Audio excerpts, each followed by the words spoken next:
శివపార్తి గారు అయిపోయిందా అండి? శివపార్తి గారు ఏంటి ఏదేదో చెప్తున్నారు, విజయ్తో కంపేర్ చేస్తున్నారు, నమ్మకం పోయిందట మోదీ గారికి అమిత్ షా గారికి, నిజమా? మోదీ గారికి నమ్మకం పోయిందంట.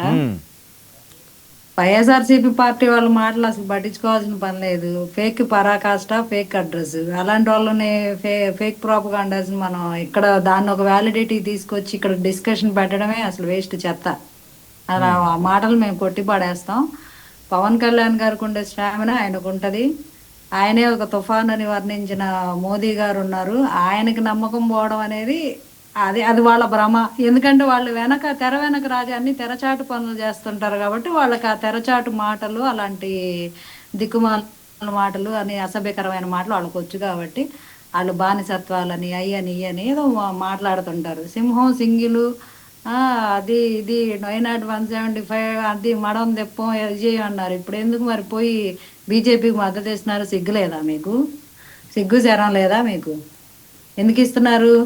అదే అడిగితే మేము అడుగుతాం, మేము ఇంకా బ్రహ్మాండంగా అడగగలుగుతాం, ఇంకా కావాలంటే ఇంకొక లెవెల్ ఆఫ్ లాంగ్వేజ్కి వెళ్ళి కూడా మేము అడగగలం. కానీ మాకు అదంతా అనవసరం. ఎందుకంటే ఒక చచ్చిన పాముని దాని గురించి మళ్ళీ ఒక డిస్కషన్ పెట్టి దానికి ఒక ఇది ఇవ్వడం మాకు కూడా ఇష్టం లేదు. విజయ్ పార్టీతో కంపేర్ చేస్తున్నారు, విజయ్ గారితో కంపేర్ చేస్తారండి. విజయ్ గారు ఆయన కూడా ఒక హీరోగా బాగా అభిమానం పొందిన ఒక హీరోగా ఆయన కూడా పార్టీ పెట్టారు. అంటే ఒక రకంగా ఇప్పుడు ఇక్కడ పవన్ కళ్యాణ్ గారు ఇన్స్పైర్ చేశారు.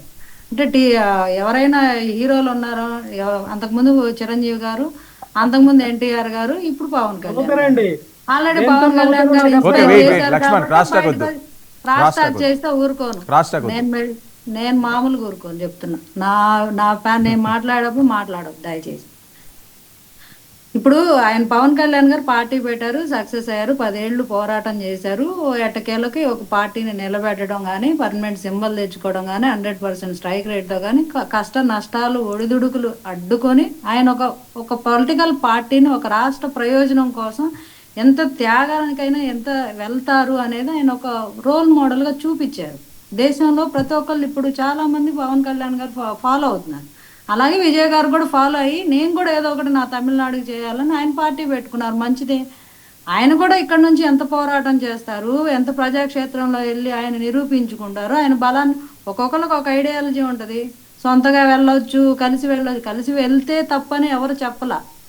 కలిసి వెళ్ళగలగలిగిన సత్తా ఒక నాయకుడికి, ఆలోచన ధోరణి, నలుగురిని కలుపుకొని సమన్వయం చేసుకునే ఓపిక, ఆ బలం అనేది ఒక నాయకుడికి ఉంటే, ఆ దార్శనికత ఉంటే ఆ రాష్ట్రం చాలా అభివృద్ధి చెందిద్ది.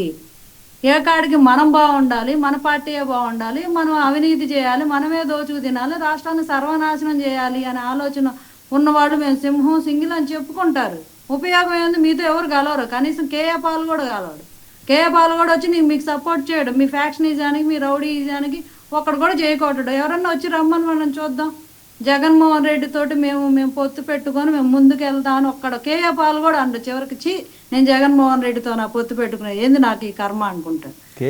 ఎవరు రారు కాబట్టి, ఎవరు రారని తెలుసు కాబట్టి, ఎవరు రారంటే మళ్ళీ అందరూ తుప్పుకుని మొహం మీద వస్తారు కాబట్టి దాన్ని కప్పపుచ్చుకోవడానికి మేము సింగిల్కి వెళ్తాం. మీతో ఎవడొస్తాడు? మీరు మింగిల్ అవ్వడానికి ఎవరు రారు మీతో. ఎందుకంటే మీ జగన్మోహన్ రెడ్డి ఐడియాలజీ ఎవరికి నచ్చదు, ఒక క్రిమినల్స్ తప్ప. మీ పార్టీలో ఉన్న వాళ్ళందరూ అందరు క్రిమినల్సే కదా. అందరూ ఒక్కొక్కరు చరిత్ర తీస్తే జగన్మోహన్ రెడ్డి గారిని మించింది ఉంది. రేపు మోదీ గారు తెచ్చే బిల్లుతోటి దరిద్రం అంతా పోద్ది. పార్టీయే అందరూ 30 రోజుల కన్నా ఎక్కువ ఎవరైతే జైలు శిక్ష అనుభవించారో వాళ్ళందరూ డిస్క్వాలిఫై అవుతారు, దరిద్రం పోద్ది.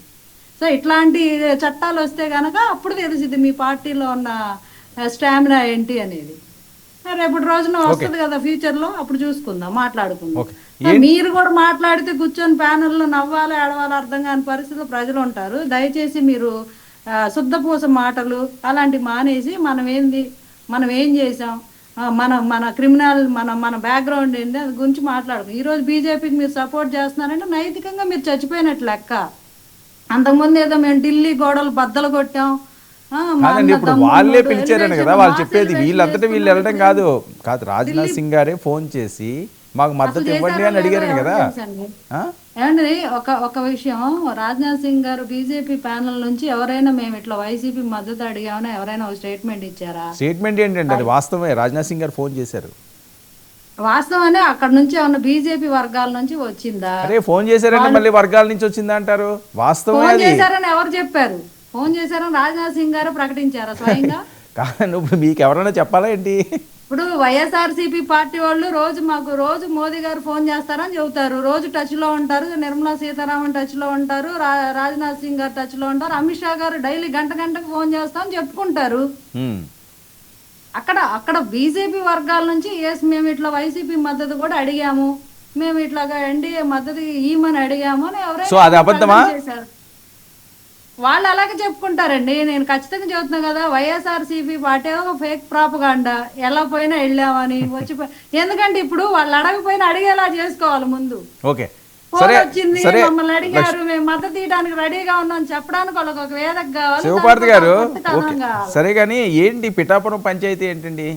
ఈ శ్రావణ మాసంలో నిన్నంతా హడావడి అయిందట చాలా మంది. హడావడి ఏందండి, గత సంవత్సరం 12,000 మందికి పైగా ఆడపడుచులకి పసుపు కుంకాలు సారి ఇచ్చారు. ఈ సంవత్సరం కాస్త ఎక్కువ వచ్చారు. అయినా అప్పటికి 10,000 అనుకున్నది 14,000 మంది అయినా అక్కడికి కూడా 14,000 మంది దాకా అప్పటికప్పుడు అరేంజ్ చేసి 4,000 పెరిగినా కూడా ఇచ్చారు.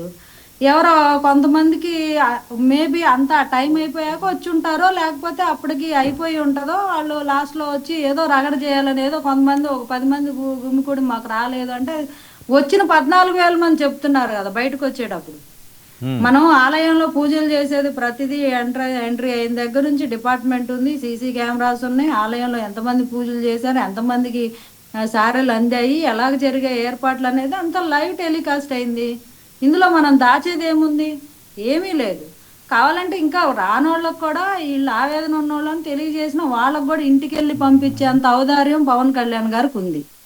రాలేదు, మేము ఇంత దూరం నుంచి వచ్చాము, బాధపడుతున్నామని ఇలాంటి వాళ్ళు ఇన్ఫర్మేషన్ తెలిసినా కూడా ఎవరెవరు వచ్చారు, ఎవరెవరికి అందలేదు ఆ వివరాలు కూడా తీసుకోండి, వాళ్ళకు కూడా చేరేయండి. ఎందుకంటే విధుల్లో ఉన్న ఆశా వర్కర్లు వాళ్ళు రాలేకపోయారు వ్రతానికి అని బాధపడిన విషయం తెలిసి వాళ్ళకి పంపించారు.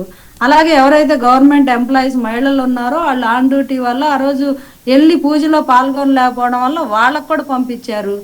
ఎవరైతే వితంతువులు ఉన్నారో వాళ్ళని అందరూ పంపించారు. దీంట్లో కూడా ఏమైనా వైసీపీ కుట్ర ఉందా? ఖచ్చితంగా అండి. ఇప్పుడు ఏదైనా వాళ్ళు ఎవరైనా ఆవేదనతో మాకు రాలేదు, మేము పొద్దు నుంచి వచ్చాం, లైన్లో నిలబడ్డాం, మమ్మల్ని తీసుకోలేదని ఎవరైనా ఆవేదన ఉన్నారనుకో, దాన్ని మనోళ్ళు చిలవలు పలవలుగా ఎడిట్ చేసి కాస్త కొంచెం అన్ని ఎలివేషన్లు వేసి సోషల్ మీడియాలో రుబ్బడం అలవాటు వైఎస్ఆర్సీపీ పార్టీ. ఎందుకంటే అక్కడ మంచి జరిగిందని ఎక్కడ మైలేజ్ వస్తుందో, ఎక్కడ పవన్ కళ్యాణ్ గారి పేరు వస్తుందో రాకూడదు కదా. ముందు వాళ్ళు ఏదో ఒక కడివెడి పాలలోనే ఒక విషం చుక్కలాగా ఈ వైఎస్ఆర్సీపీ పార్టీ వాళ్ళు విషం చిబుతానే ఉంటారు.